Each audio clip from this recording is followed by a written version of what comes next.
Hey everyone, it is your host of Tabletop, Nick, and I'm here with a little bit of an update to the podcast format.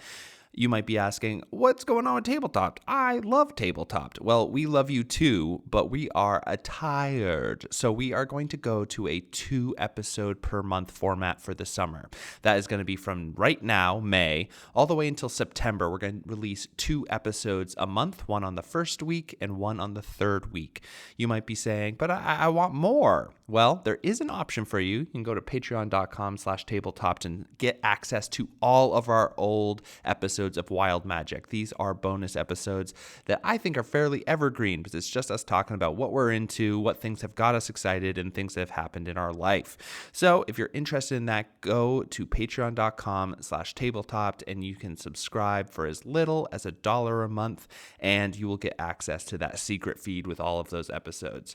But if you are so concerned that you are going to get less Tabletop, you want to let us know about how much you love the episodes, then please let us know. Go to our website, tabletoppod.com. There's a contact form there. You can send us in either episode topics that you want us to talk about, support for the podcast, or how you feel about this change. If you're like, you know what, I'm not going to listen to this anymore if it's not weekly, well, then I would love to know that. And if you're like, this is great, I actually think that this is a better format, please send that in too, because we're going to make a final decision about whether to keep this new schedule in September.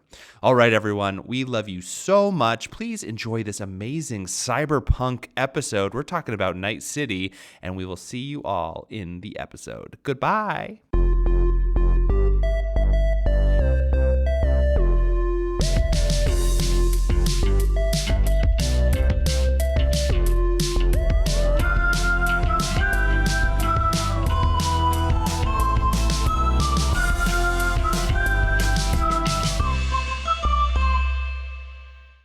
Good morning, Night City! Tabletop is back, and we are talking about these grimy streets with 2 of our friends, 2 mercs in the biz. Why don't we throw it to them to introduce themselves?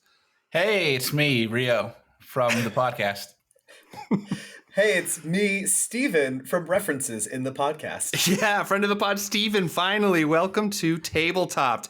I'm so excited to talk through this Setting the Table episode. We haven't done one of these in a long time, but Rio and I have been playing Cyberpunk. Rio got me into Cyberpunk 2077, but that has spawned an obsession of mine to start learning about the ttrpg Cyberpunk 2013 was the first one, and then 2020, and then Cyberpunk Red, and now there's even Cyberpunk Edge Runners, which is a module pack that has come out for Cyberpunk Red, so you can play it in 2077.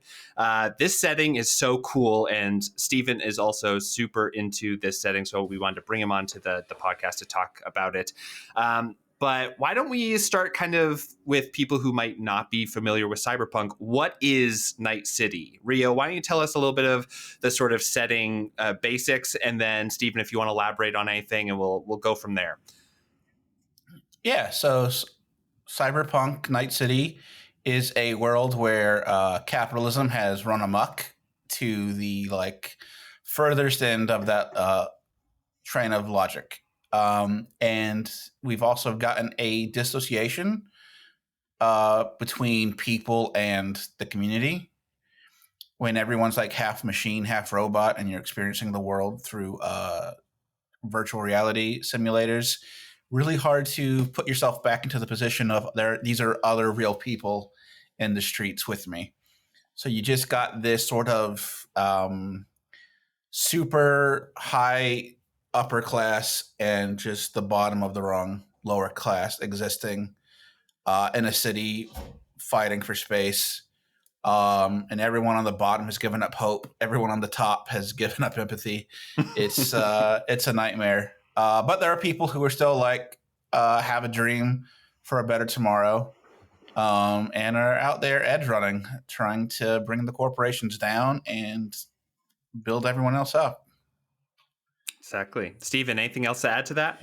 Yeah, I love this idea of community that you brought up there, Rio, because I feel like in the absence of having some sort of community, what you do see is this operation of like a tribalism of finding your insular group. So gangs are running amok within the city, and not just actual like a gang that might be associated with a district or a demographic of people, but you're also seeing it as like military organizations, Hmm.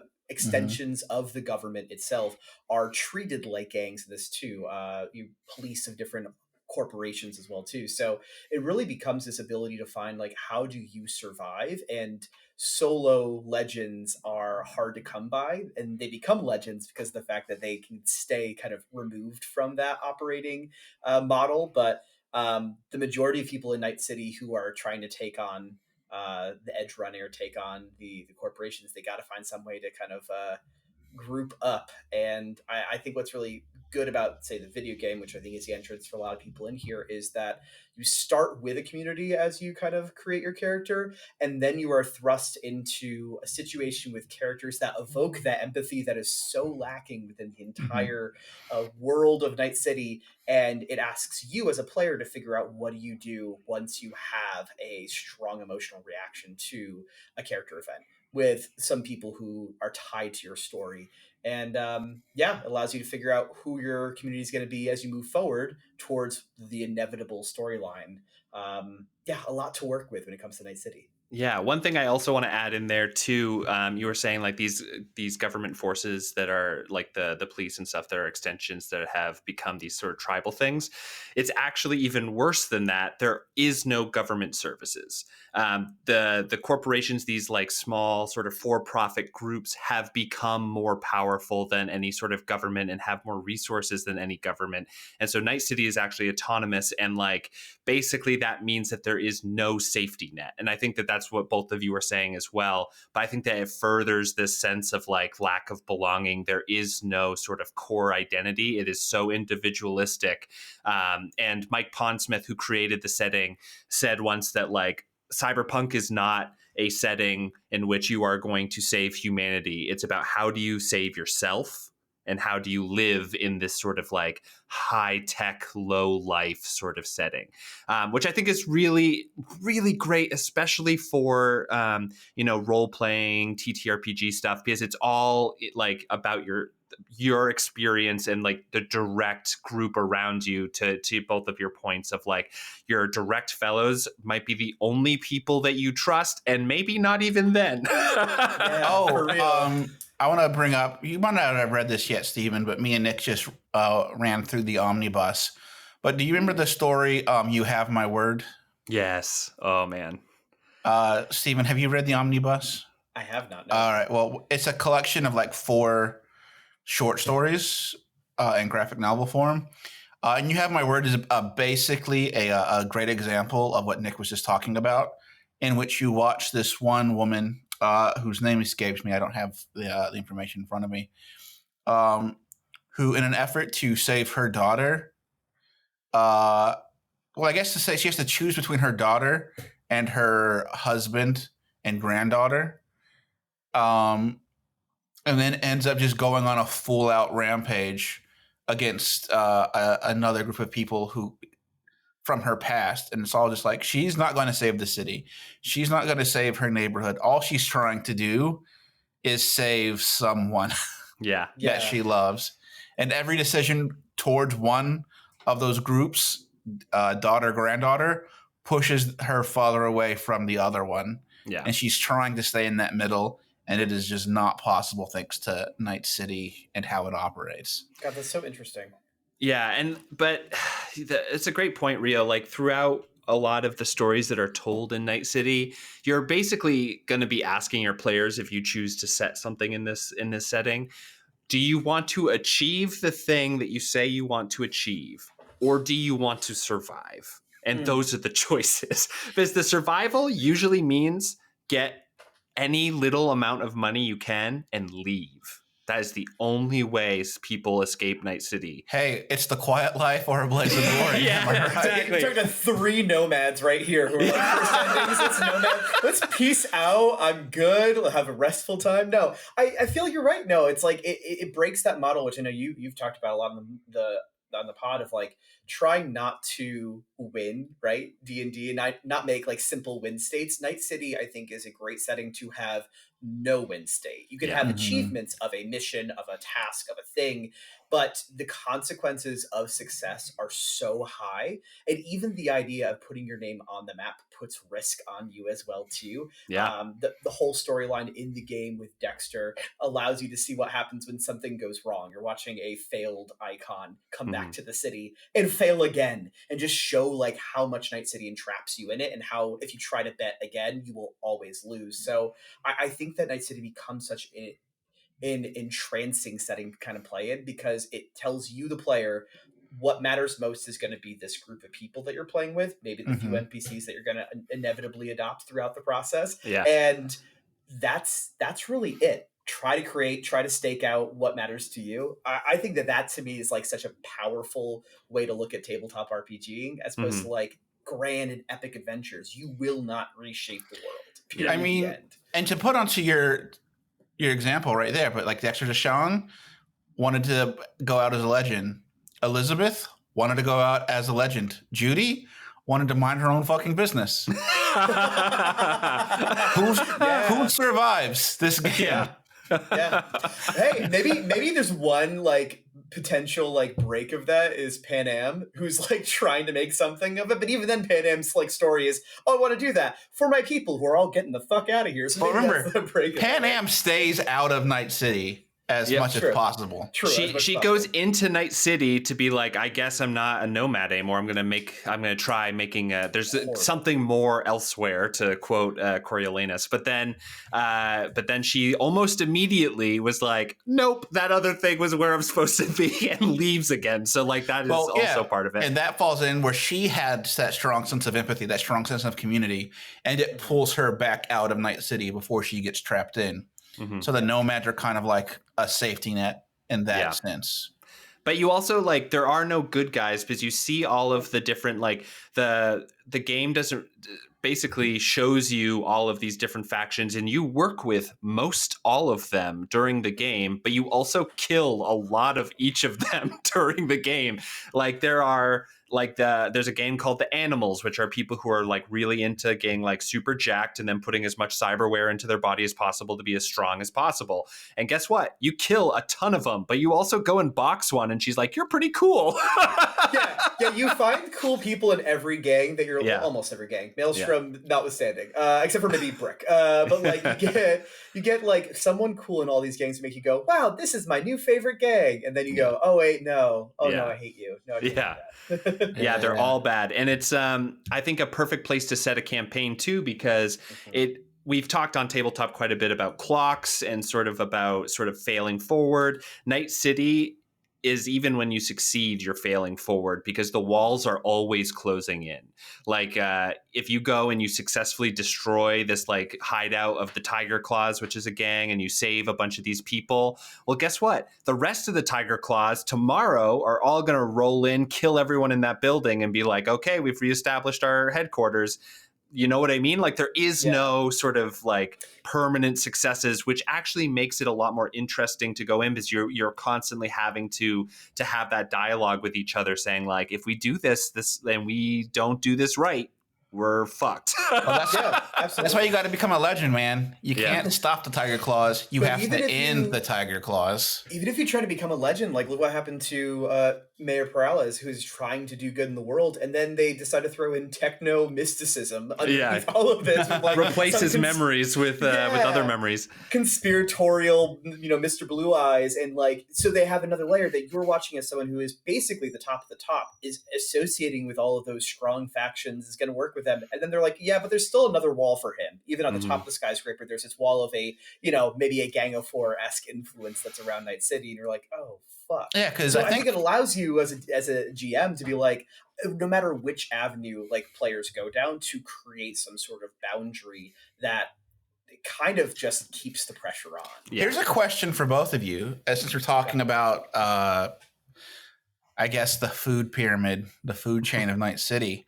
Would you say, because like there's a lot of talk in the game and in the media about the AI from beyond the Black Wall? Yeah. How much of that AI, of those AI entities, do you think are actually affecting Night City, keeping the chaos spinning, just to prevent anyone from like bringing like order back into this sort of stronghold? I think Project Orion, which is their next big project, and I'm assuming it's going to have a ttrpg, like a tabletop release as well, to like update the Cyberpunk Red game that they released.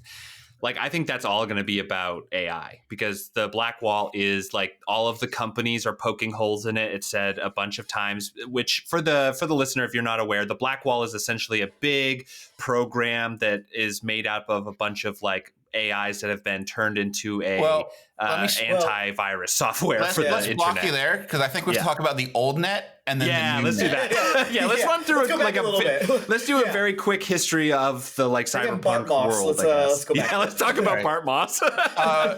Steven, you're our most scholarly voice. You want to try to take a swing at it? So, I think we could do like kind of a high-level altitude look at it, just so we don't get too much in the weeds. There's so much you can look into. There's graphic novels, books, great wikis, videos, etc., essays. But basically, old net, there are so many rogue AIs that would basically bring down all of technology that we see it. And some of these AIs on what is this old net, so we're talking about the early 20th century or 21st century, some of these rogue AIs work along with Remnant's group. I forget the name of them because I keep wanting to say NetSuite, which is just related to like NetWatch. my work.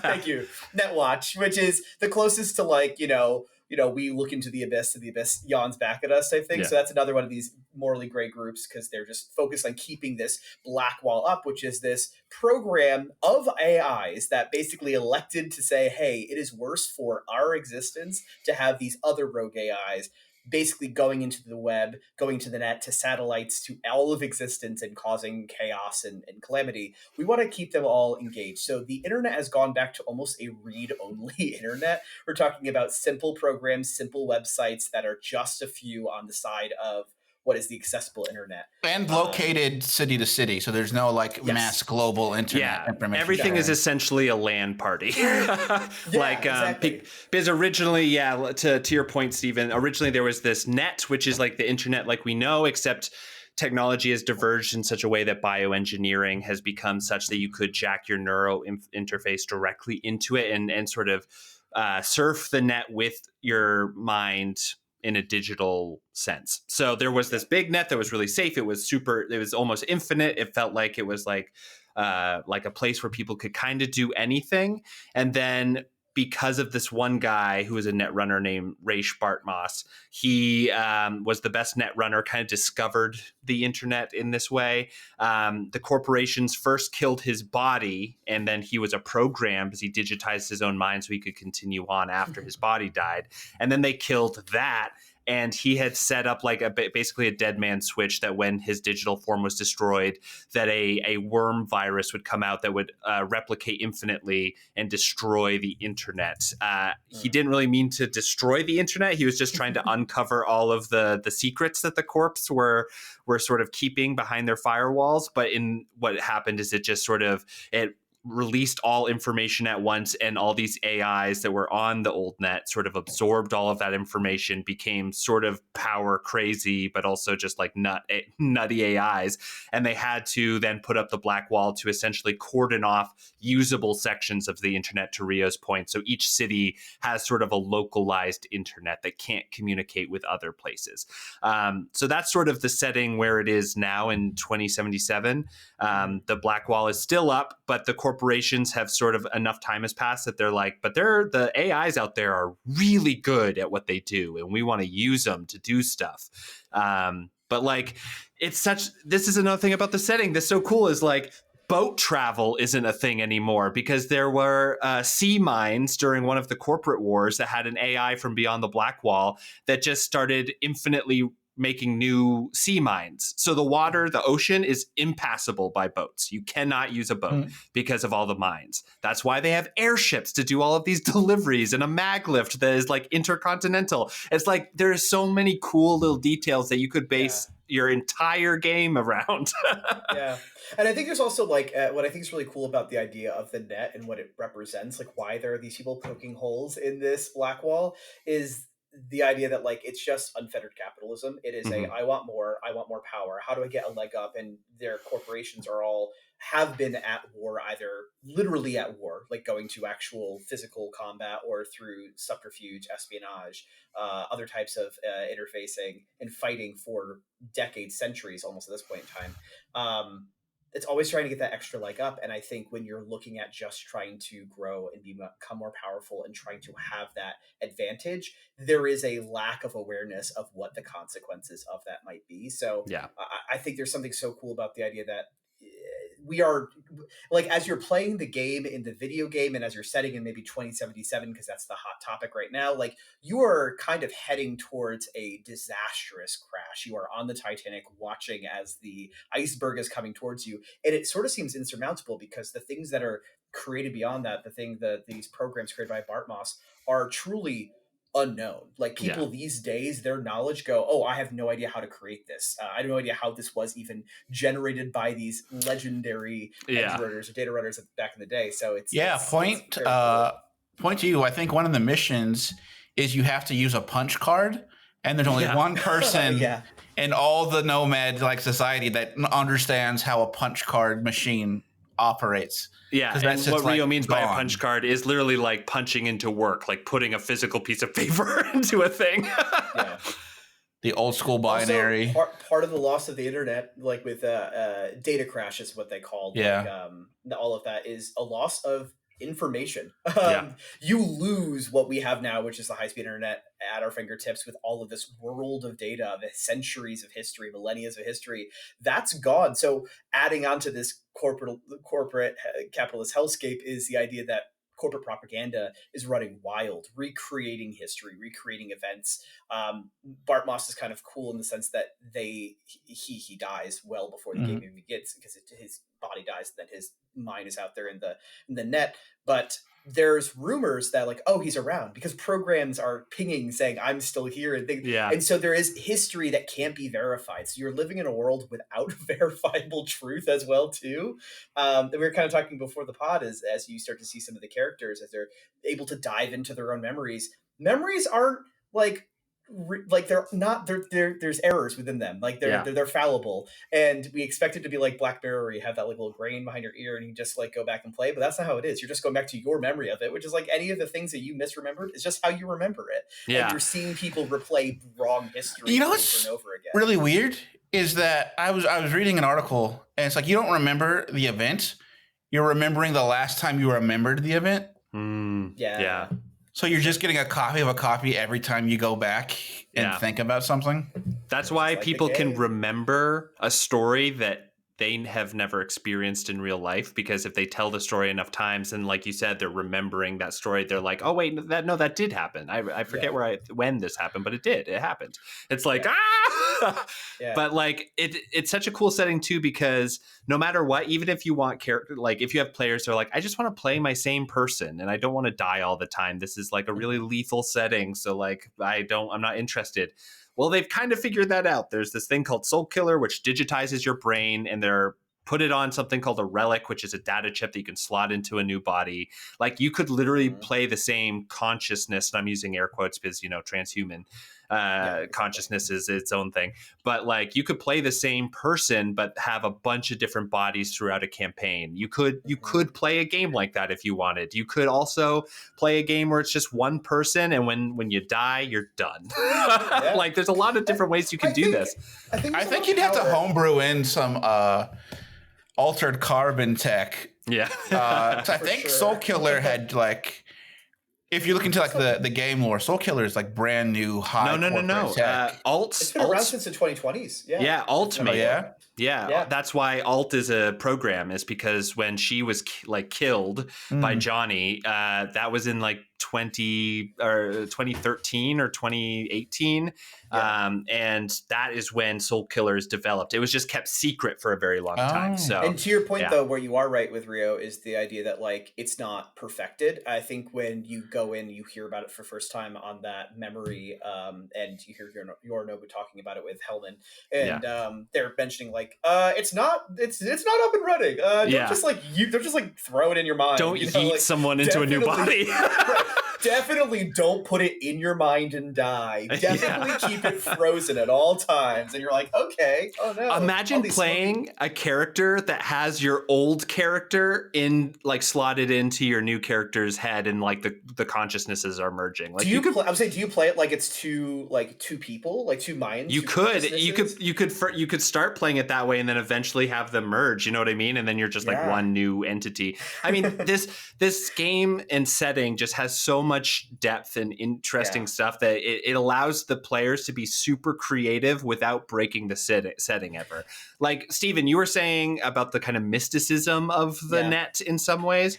Like, you could play that Beyond the Black Wall is just hell. Like, you could just play it as like some crazy arcane shit is out there, and that still works within the setting. You know what I mean? Oh man, could you imagine side mission with the Cyber Psycho, where it's like, oh, they raised a demon, you know, like the program, and you're like, no, it's a demon. You're like, oh, that's such a fun play on like bringing in another genre into this game. It truly is versatile in that regard. Yeah. I mean, also, it's a game that has like swords, it has katanas, it has throwing daggers, and there's not many futuristic games where you're like, do I want to pick up the large gun or weapon of some variety? You'd be like, nah, a throwing dagger is what I need today. Yeah. Like, wow, that's actually a versatile and well-built idea, you know? Yeah.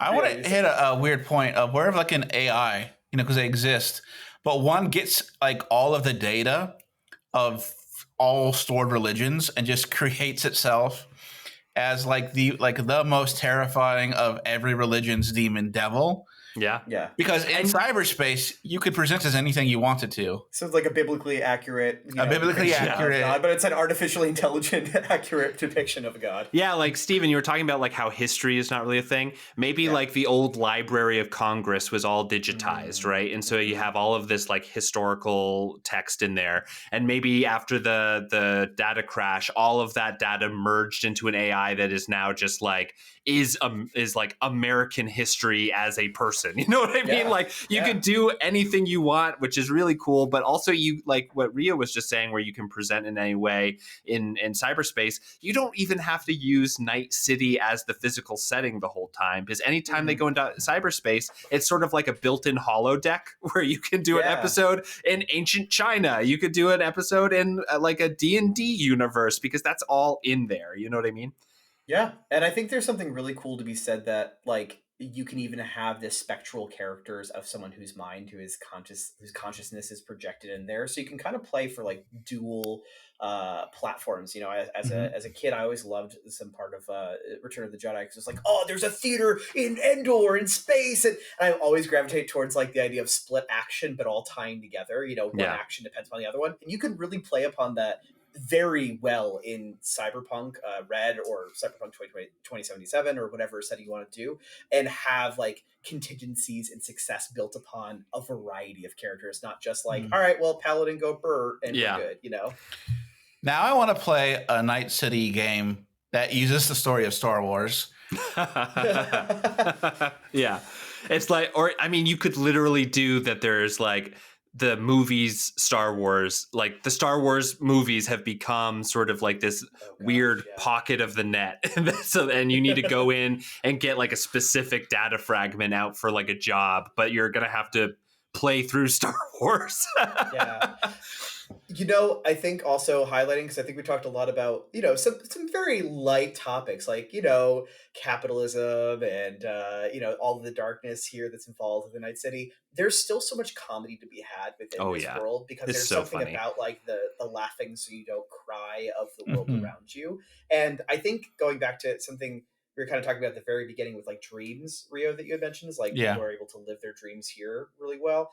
I think that there's freedom for your characters to have very personal stories, because they should know that even if they're trying their best, that the odds are against them. So what does that unlock? I think one of my favorite moments in the game, which is so simple, is riding the roller coaster with Johnny. Yeah, I did that for the first time the other day. The way he smiles at you, I was like, this is a cool dude.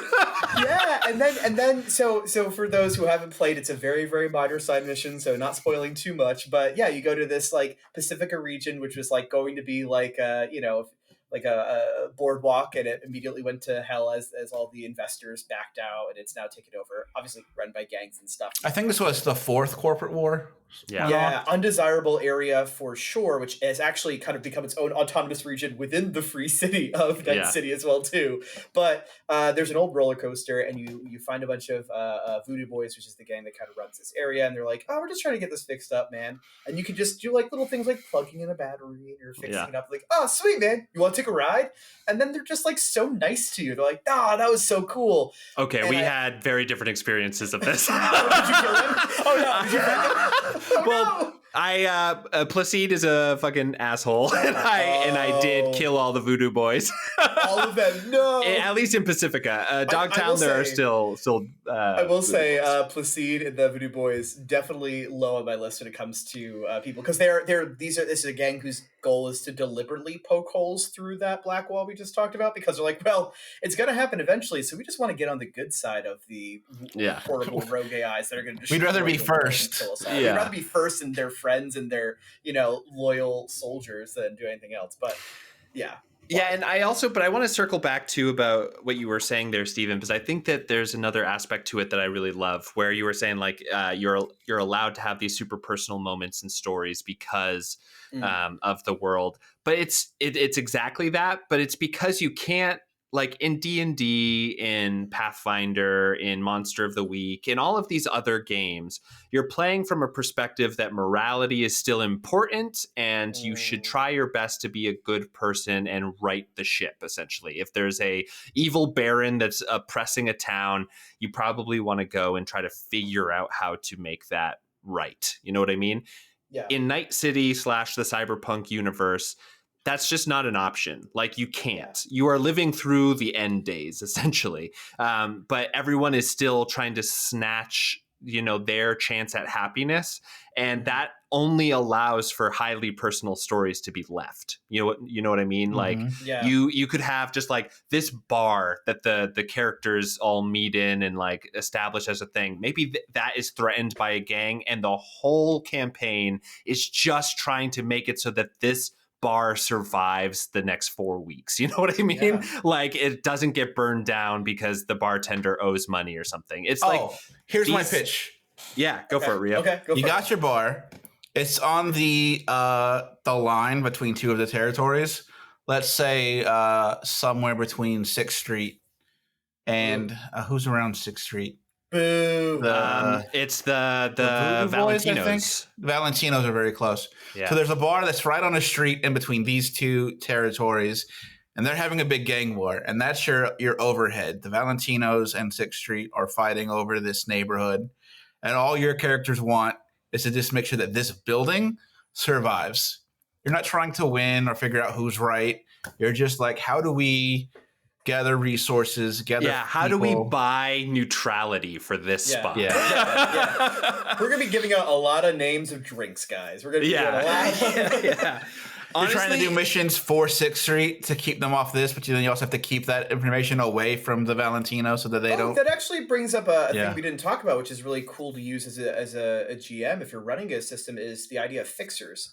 Which is actually a class in the game. You can be really? a fixer I had no too. Idea. Yeah. Oh, wow. So cool. So fixers are basically the vehicles for quests, and they are intermediaries between whoever wants to do something. And oftentimes, depending on where you are, it might be someone local, but it also might be one of those powerful parties that, as you start to prove yourself, can start to unlock you to like, all right, well, Arasaka, a well-known organization, wouldn't soil themselves working with anyone who's just like, a merc or anything like that. But they might work with a well-established fixer who is above board to everybody else and then just needs something done under the table. You might be that person if you are the guy for the job, knowing that the consequence of failure is bad for everyone, including the fixer, and they're likely to cut you out. So in your idea, Rio, is like, you might have two fixers who you might just be trying to like buddy up with, trying to like really flatter, really try to persuade.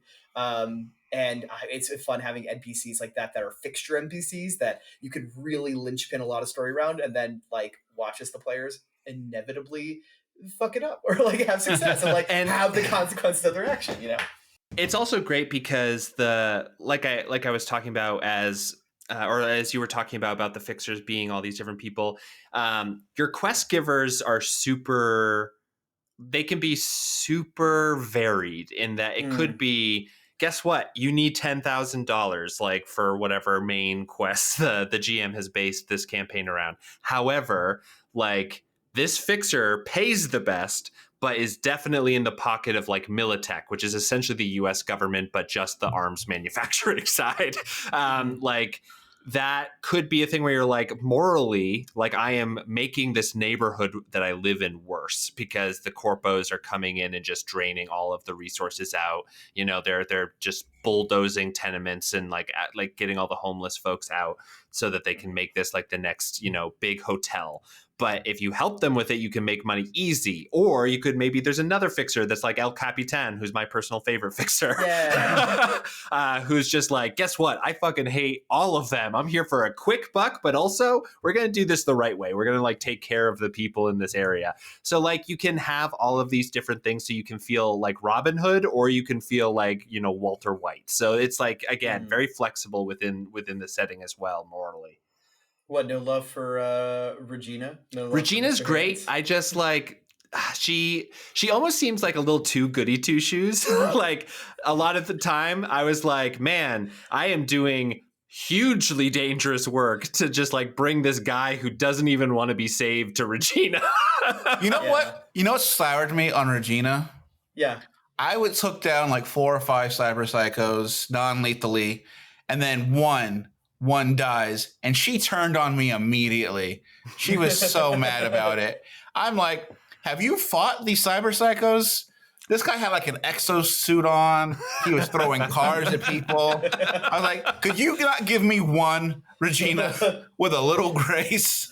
Yeah, and also built into this setting too, because I want to talk about Cyber Psycho specifically, you have all of these sort of random encounters built in. Like you could have, you know, you see the Moxes like coming around the corner, chasing Tiger Claws and like shooting out their car. And it's like, oh, geez, do I want to help and try to get some rep with the Moxes? Or do I want to just like stay out of the whole thing?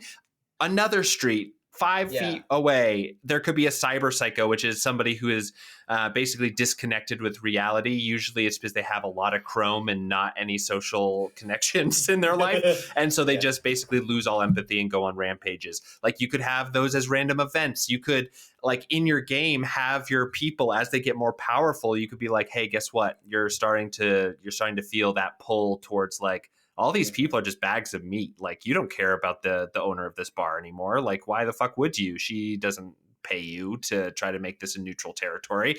Like there's like a ton of stuff you can do in there to like kind of change how the characters have to move throughout the world whilst continuously throwing at them what they could become, which I think is really fun. And like Max Tac, which is essentially the ultra high end police that take down cyber psychos or any huge threats to the city. They are all just cyber psychos that have been reconditioned so that they hunt other cyber psychos. Like it's like a very flexible setting to be able to let your characters play out whatever sort of progression they want, which I think is really fun. It feels very flexible too. Like in D&D settings, it feels like the history is so set and you kind of have to play by certain rules if you want to play in the core setting. But to your point, Steven, history is dead. Anything could be real. Like do whatever the fuck you want kind of thing, you know? It's very hard to find a core setting be accessible like this is. To your point, is like core settings. I feel like when you're playing in something like you're doing D&D, so you're doing 5e or 1 and you're like, okay, I'm gonna try to play into it. And I feel like all the advice that I've been given, that I've heard you guys talk about, has been like, start small and expand from there. Start with something that really sets how you matter. And with Night City, it's kind of like you do have the larger sandboxes already there for you in so many ways, and it's like you can still start small. Start with your street. Start with your district. But beyond that, like it's so accessible for information in that regards. Like it just allows you to feel like, oh, I can actually start to like get into more of the depth of like who was, what is Night City? Who's Ray Spartmoss? Who is Spider Monkey? Who is this All Cunningham person? And like dive into some like smaller stories throughout because they're just ubiquitous names, Yeah. But to the point of it too is like if you play into like Cyberpunk Red is 2040, and Okay. Cyberpunk Edge Runners is like 2077. So you could also play it and be like, nobody fucking remembers any of these people. Who Yeah. cares about these people? Like, it's even in the video game, people are like, alt who? But the Voodoo Boys are like, alt Cunningham. We know the fucking greatest net runner ever. Like these, like you could have the siloed information kind of affect how different parts of the city feel about things, and you could use that to progress your character's involvement in the world.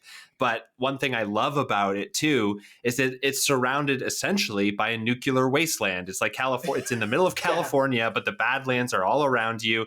And if you want to leave the city, maybe you're going to go out with the nomads and like your players are like, fuck the city. I don't want to do an urban campaign. We want to go out into middle of nowhere.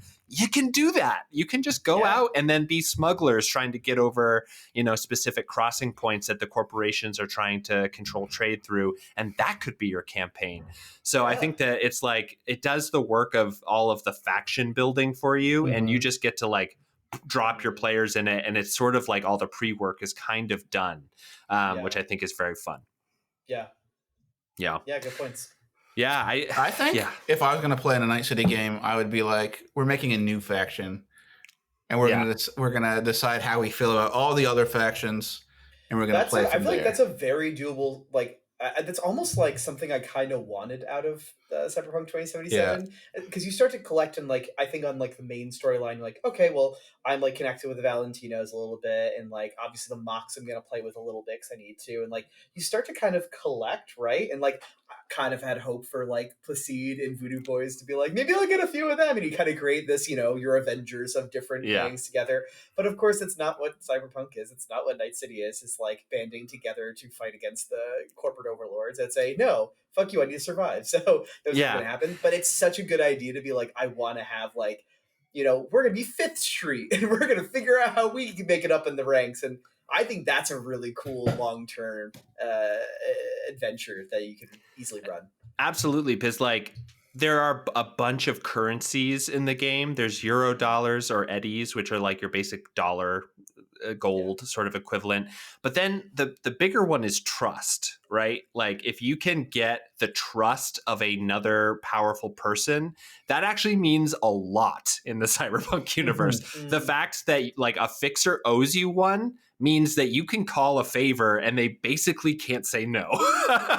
Like they can say no, but like that's going to damage their reputation, which is their whole business. Or if there's like a solo who's like owes you one, that also means that like that solo is only going to be hired if people think that they're reliable. So I would say then that reputation is more and like important so then trust. reputation is another currency. It's like, man, you could do so much and have any of those be the things that the characters need at any time in your campaign. Maybe they've come into a bunch of money, but they've like fucked with a bunch of people, and guess what? Their reputation is at the ground and they have to build that back up or they're going to be killed. You know what I mean? Like there's a lot of cool stuff you can do. There's not really a +3 rapier that basically makes you invincible. You're always going to be looking for other types of resources to keep yourself afloat, which I think is really smart. Absolutely. All right. With all this in mind, what is your favorite district of Night City, and why? And that could be for any reason. Could be for stories. Could be for events. Could be for vibes. Mine was Pacifica. I like the carnival feel of it. I like the waterfront view. That being said, I will like wipe out the Voodoo Boys at every turn. They set you up. It feels to me as if they set you up to fail from any angle. Yes. And I will always choose to turn against them. So I would The Voodoo Boys focus is very much like when we're talking about the idea of like what matters most to you. Their community matters, and if you're an outsider, even if they're friendly to you, what is it, Raffin or something like that? Yeah, they're super isolationist. They're like, cool, you are a tool to be utilized by us because and then thrown away. Literally thrown away. You are disposable. It's us first. Yeah. So even if you're like, oh, you guys are so cool, I love the going into the net and all that stuff, they're like, that's all cool, but you're not us, so you never can be. You're right. It's very much because it's also their kind of culture is like the remnants of a Haitian culture that was completely destroyed. So their lack of trust is like reasonable. You know what I mean? Yeah. It like Yeah. totally like pisses me off every single time, but at the same time it's like this is how they've survived. They just don't trust anybody except for the people internally, and that is super interesting.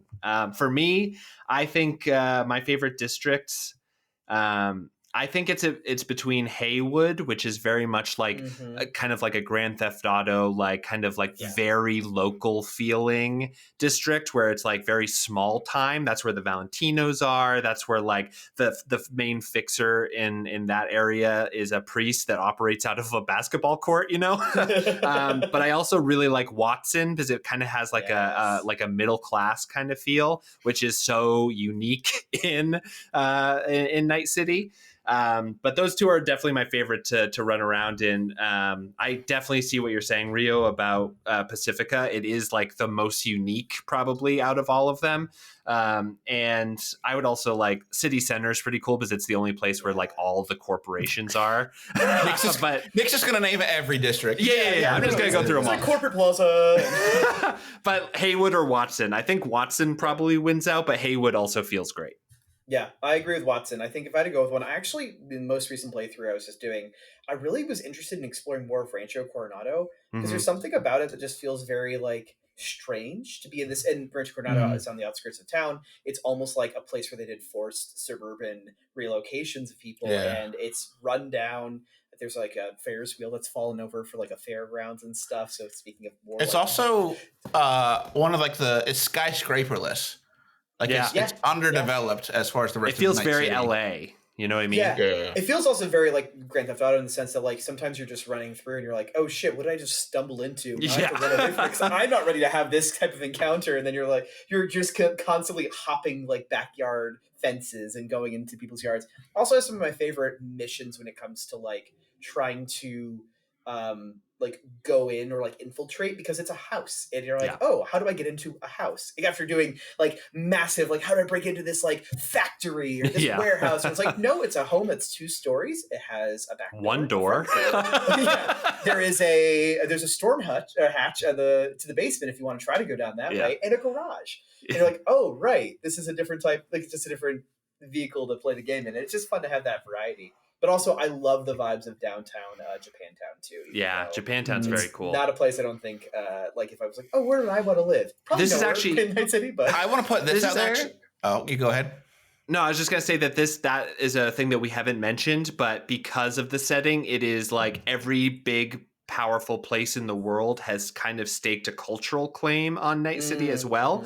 And so you also have a really cool mix of cultures. Like Japantown, there's like big holographic koi fish sometimes. And there's like, you know, all of the red lanterns from like a very Japanese feeling thing. But you go somewhere else, it feels like LA. You go somewhere else, it feels like very, you know, sort of like a grimy, sort of cyberpunky, like Blade Runner town. There's like a lot of cool things that you can do in there culturally. But Rio, go for what you were saying. I was going to say, if I had a least favorite district, it would be North Oaks.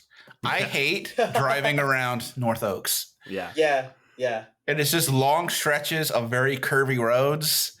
And it's the worst. Yeah. Like, I get it. That's like, this is all where all the rich people live. They have their estates hidden here, and here. And we're so like, God help me if I ever have to go back there again. I loved it, but I can't stand like Northside and Watson just because of all the factories and stuff. Just like at night, I'm just like, no, and just like you're just driving. You're just like, I just want to go to my next task. I have a thing I want to do. I got 20 minutes to play the game right now. This is fun. And then you're just like, oh, I'm sorry, the road you wanted to take in, Maelstrom decided to put a bunch of buses, light them on fire, and now you have to get into a shootout. And they're like, cool, I'll take all your stuff. And you're like, oh, I'm sorry, I'm over encumbered, and now my car doesn't work, and I have to get another motorcycle. Like, it's the worst. You know what? Yeah. Actually, here's my pitch. Rio pitched both of you did your pitches around what you would do for a Cyberpunk game or a Night City setting game.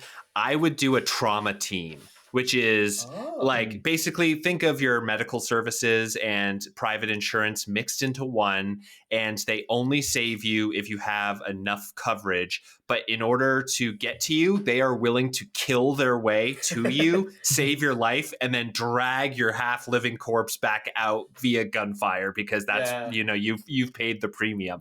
Like, I think that's also such a great way to, even if it's just to start the campaign of that you're a trauma team, and then you get like, busted up in a gang sort of hideout, and then you're betrayed by trauma team, you have all this gear, now you're all mercs. That's like such a cool way to start. Idea. You could make that into very West Marches, right? Like if you're trying to look for an open table type idea, like you can rotate through like, all right, who's going to be the new doctor and infiltrator today? Yeah, then you can have this kind of like show up when you can type setting, because it's like, all right, what's the team that goes out on the infiltration or on the retrieval today? I also love how Trauma Team really encapsulates the whole profit over people idea of Night City. It's like, we'll rescue you if you've paid us this premium, but we don't actually care about life. We'll kill and harm anyone who has not paid us, who's not a customer. Does not matter. Yeah, it's very hypocritical. If you don't pay us, we will drop your corpse off. Like if your check doesn't go through, you're done. I don't know if you guys have seen this, but there is a place in the game, and again, we're using the video game because it's very easy to reference, and also it's a shared experience, so we can all kind of use it as a similar language. But there's a point in it where there's a trauma team coming in to save someone, and they're like, "What kind of coverage does he have?" And they're like, "Bronze." And then they're like, "Okay." They stick him with morphine, and he's back up and breathing, but still bleeding out. And they're like, "You should go to a hospital," and they leave. Oh my it's God. Like, what the fuck?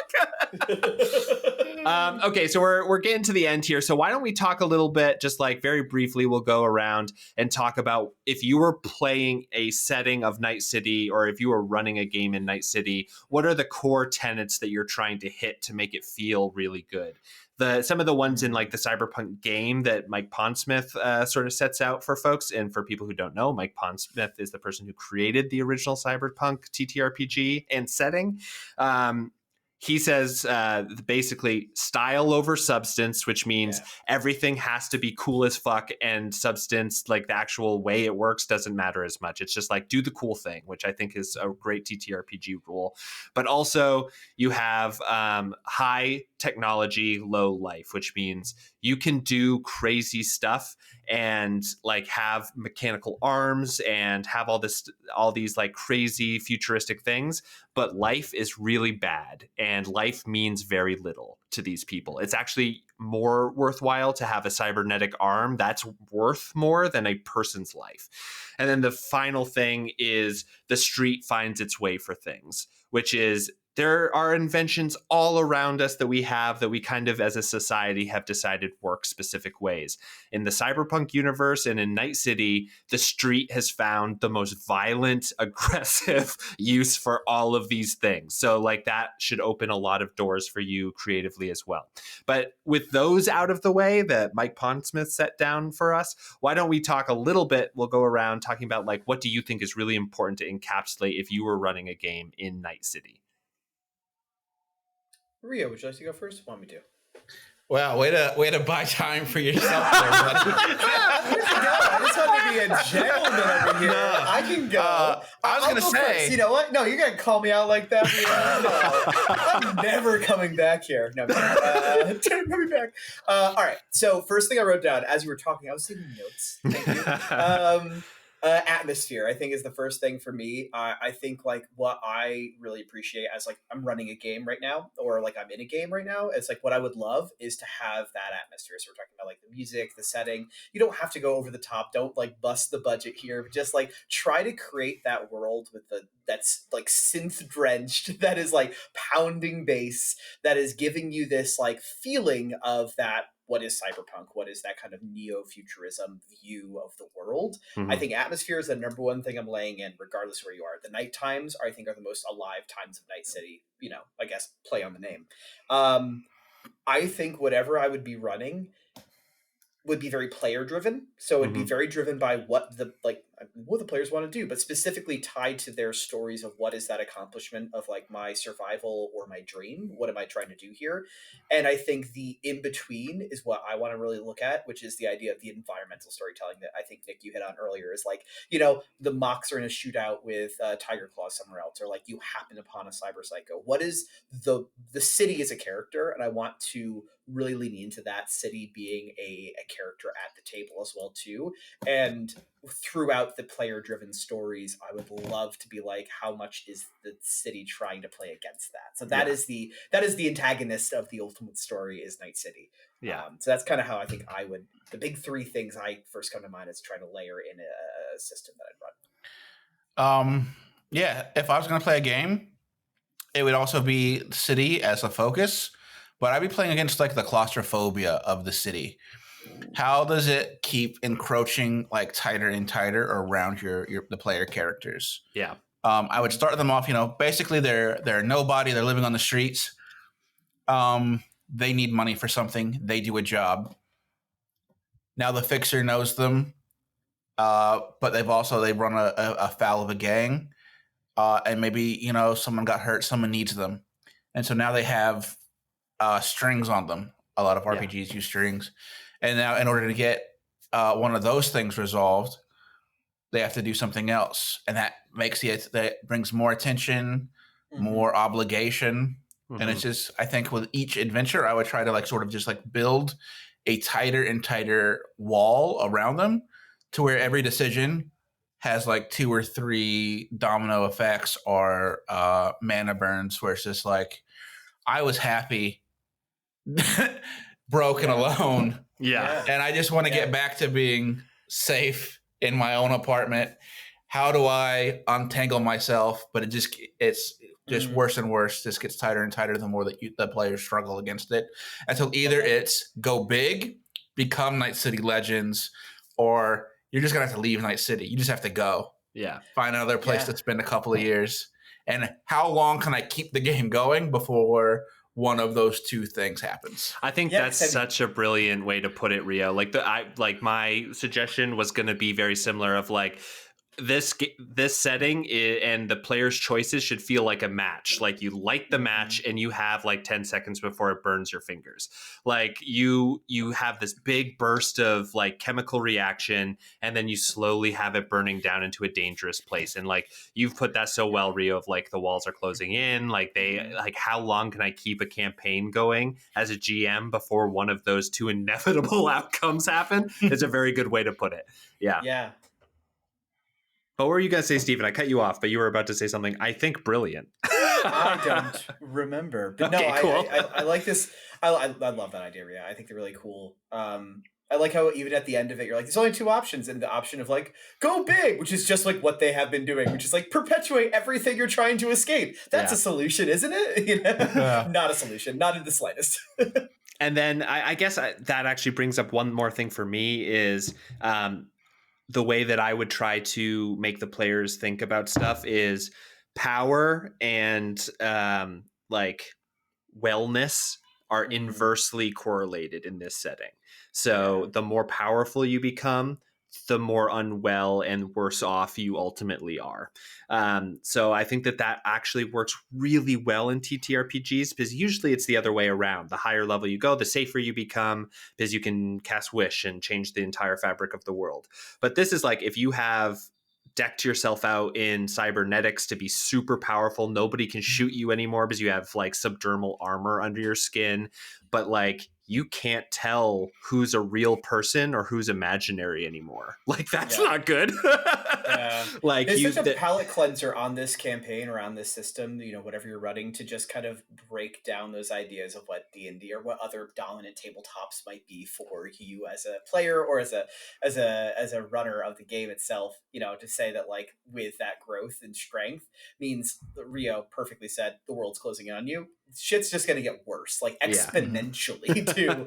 And also like the idea of like, maybe you don't want to do the big epic thing. Like maybe you want to stay small, which I think creates like kind of a counterintuitive game where you're like, how do I keep myself as under the radar for as long as possible, but also succeeding? I think there's something that's kind of cool to explore about players trying to keep themselves as parochial as possible while struggling against the idea that you can't do that. Like it's impossible. Right. Yeah. Yeah.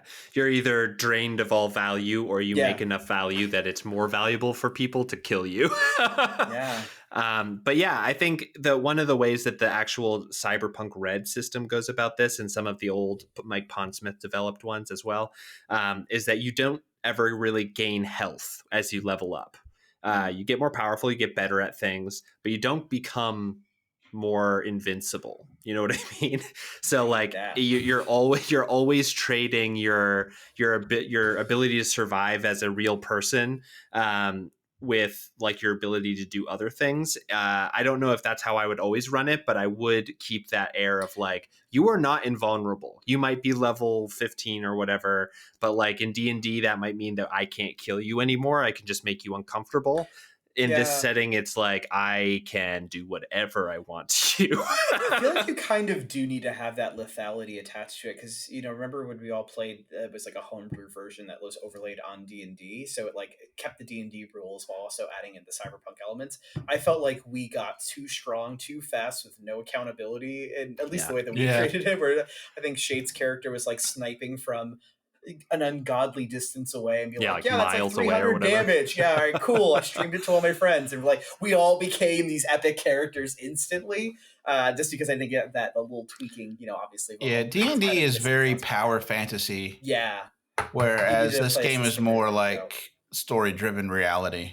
But here's the thing, is if you want to give your players a little bit of that power fantasy reality, have them go into the net and like experience a group brain dance, which is sort of like the sort of like virtual reality of this world where you can replay other people's lives. Like let them go in and do that stuff as a palate cleanser if they really want to, but also make it known to them that the more time and the more they enjoy playing these other people's lives, the more of their own life they're sort of trading away for that because they're not living in their own life. It's always a trade. Like it's very like going back to that capitalism thing. Like you're always paying a price for whatever you want to do. So I think that's kind of core to Night City. I love it. Don't play this game if you don't like your dreams getting shattered.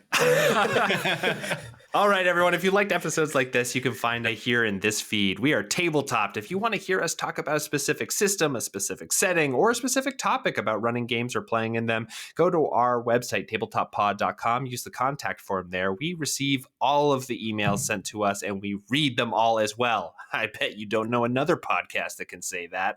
But you can also go to our Patreon, patreon.com/tabletop. If you sign up there, even as a free member, there's really cool stuff you can drop, like modules and little things to help you in your games, random tables, things like that. But if you pay any amount, you also get access to our bonus episodes each month called Wild Magic.